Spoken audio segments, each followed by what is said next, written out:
The time has come for us to make a change, but not just any change, but a transformative, sustaining change that centers the lived experiences of historically marginalized people, which is why tonight I will share my story with you. I am Thaddeus Stegall, a young black man raised in the South with a broken heart. My heart is broken from the empty promises made to me in our nation's founding documents and college and university mission statements.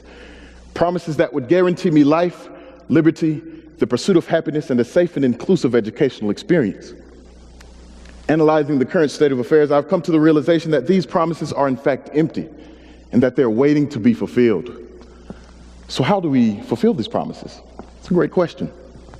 On my journey as a change agent, I've begun to answer the questions that critically plague our institutions, but before we begin, there are three questions that we must have the answer to and three things that we must understand. The history of higher education, how it was built, but most importantly, how it operates.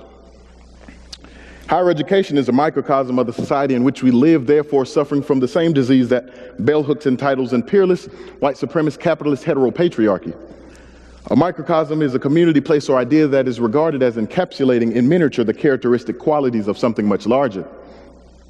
Higher education, much like the society in which we live, was built on the compulsory uncompensated labor of slaves, not indentured servants like the history books would lead you to believe.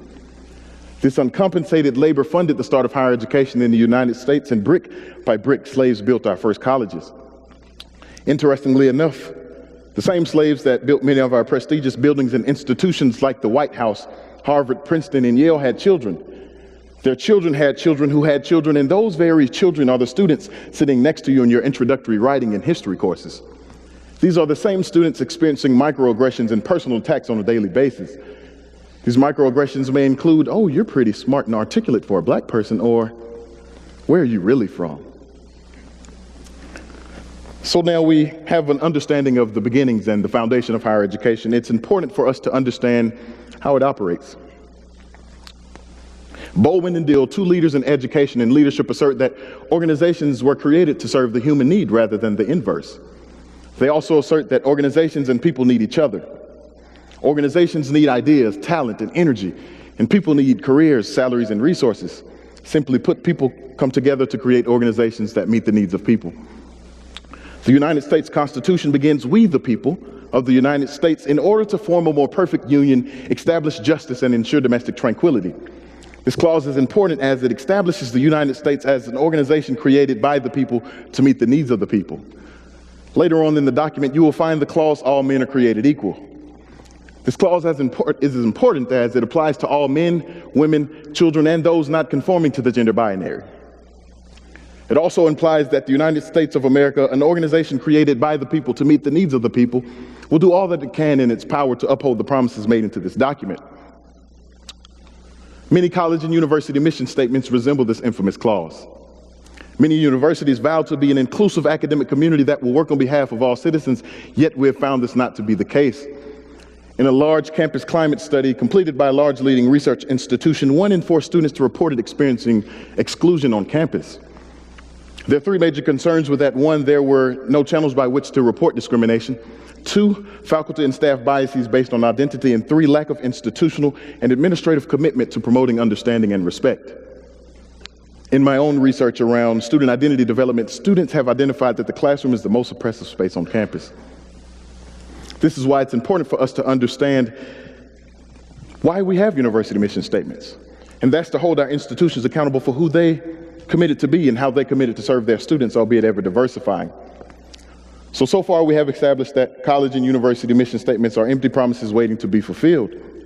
So how will we fulfill these promises, you ask? That's a great question. I'm so elated that you asked. Go with me on a journey to transformative, sustaining change. But before we begin this journey, I must provide a bit of a disclaimer. The things to follow might make you a bit uncomfortable. They might challenge you to think a little bit differently about the ways in which you engage our institutions, but most importantly, it will challenge you to use whatever you have, whether activism, wisdom, knowledge, power, or privilege, to hold our institutions accountable for who they committed to be. So far, we know that college and university mission statements and the U.S. Constitution are empty promises waiting to be fulfilled. I thereby propose that student activism, coupled with the working knowledge of the institution, will allow our students to use the mission statements to hold our institutions accountable for who they committed to be. Student activism is an important part of this equation. And integral to student activism are the stories of the activists. Students, your stories are valid. They are important, but most importantly, they are real. The ways in which our institutions have failed you are unacceptable. The Reverend Dr. Martin Luther King Jr. once stated that the riot is the language of the unheard, and your activism tells the story of this tragic neglect. Continue to use your stories to hold our institutions accountable for who they committed to be and how they committed to serve you. Major key alert. In the words of Snapchat philosopher Mr. DJ Khaled, they don't want you to win. They don't want you to make a change. But students and professionals cannot do this alone. Higher education did not create systemic racism, classism, sexism, ableism, homophobia, or Islamophobia, so higher education cannot solve this problem alone. It's on us, all of us. This is a major key to success. Frederick Douglass once stated that I prayed for 20 years but received no answer until I prayed with my legs. This is a call to action for us all. We must be the change that we wish to see in the world, but never forget where we've come from and those that have helped us along the way. I challenge you to think critically and reflect often. I challenge you to laugh often and live life authentically. But most importantly, I challenge you to be who you are and use your stories to hold our institutions accountable for who they committed to be.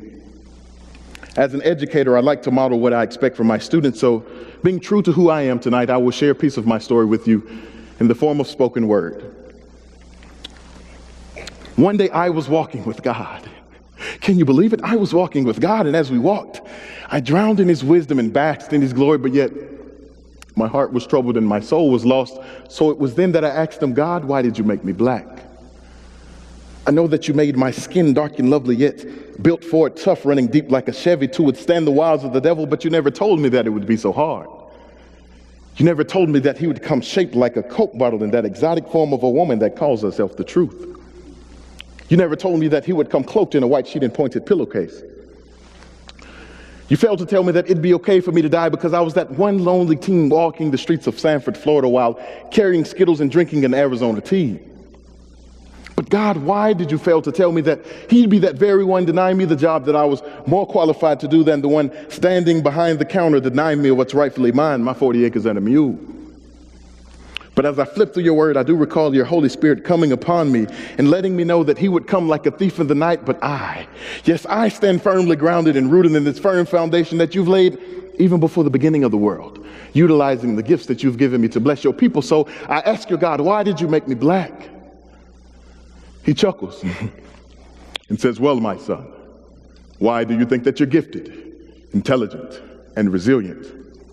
I say it's because I'm black, but not because of the color of my skin, but because of the content of my character. Not because I know how to win, but because I know how to lose and use the gifts that you've given me to be all that I can be, but not like the army, but more like arming me for what is to come. More like how David killed Goliath with that one stone, knowing he had to go big or go home because this was no battle that he could lose. But see, this stone was no ordinary stone. See, it was the stone that the builders rejected. It was smooth and gentle like the skin of a beautiful Nubian queen, yet strong and unbreakable like the soul of a strong black man. So I ask you, God, why did you make me black? And I need some answers this time.